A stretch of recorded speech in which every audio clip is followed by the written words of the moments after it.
Šiais metais gautas patvirtinimas, kad Vilniaus universiteto studentai gyvenantys bendrabučiuose Saulėtekio rajone turės naują modernizuotą mašinų stovėjimo aikštelę. Vilniaus miesto savivaldybė žada pastatyti 9 aukštų pastatą, kuriame tilptų 750 studentų automobilių. Naujoji aikštelė suprojektuota senosios vietoje, kurioje šiuo metu telpa vos apie 100 automobilių, skaičiuojant ir statomus neleistinose vietose ant šaligatvių. Daugiaaukštė aikštelė, vienu žodžiu, šitą, kuri bus ruošiamas ją statyti, aš manau, kad daugiau privalumų turėtų turėti atvykstantiem į Vilniaus universitetą, į bendrabučius gyventojų studentam, nes vien užtenka dabar tik pažiūrėti, kas darosi Saulėteky, nes pilna mašina nėra kur statyti, ir aš manau, kad išgelbės tos studentus, kurie čia atvyksta, ir bus kaip vienas iš tokių privalumų, nes dabar studentas atvažiuojantis faktiškai jis atvyksta jau kaip ir su savo automašina.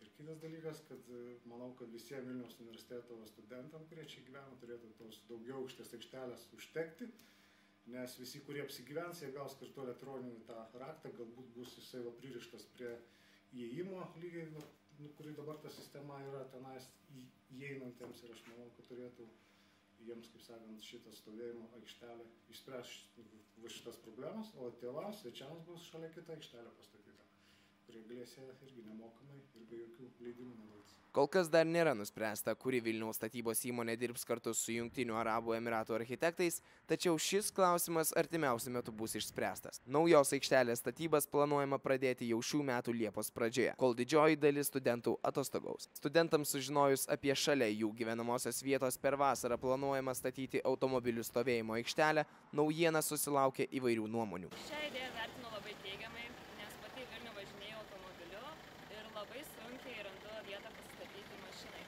Ypač ryte sunku išvažiuoti iš stovėjimo aikštelės. Vertinu teigiamai. Manau, pareigūnai sutaupys laiko ir jiems nereikės gaišti klijuojant baudos lapelius, o ne vietoj pastatyti automobilių. Nežinau, mano nuomonė, tai čia ta aikštelė visiškai nereikalinga. Čia tų statybininkų prisirinks nuo ryto iki vakaro, dirbs, iš viso nebus galima pailsėti.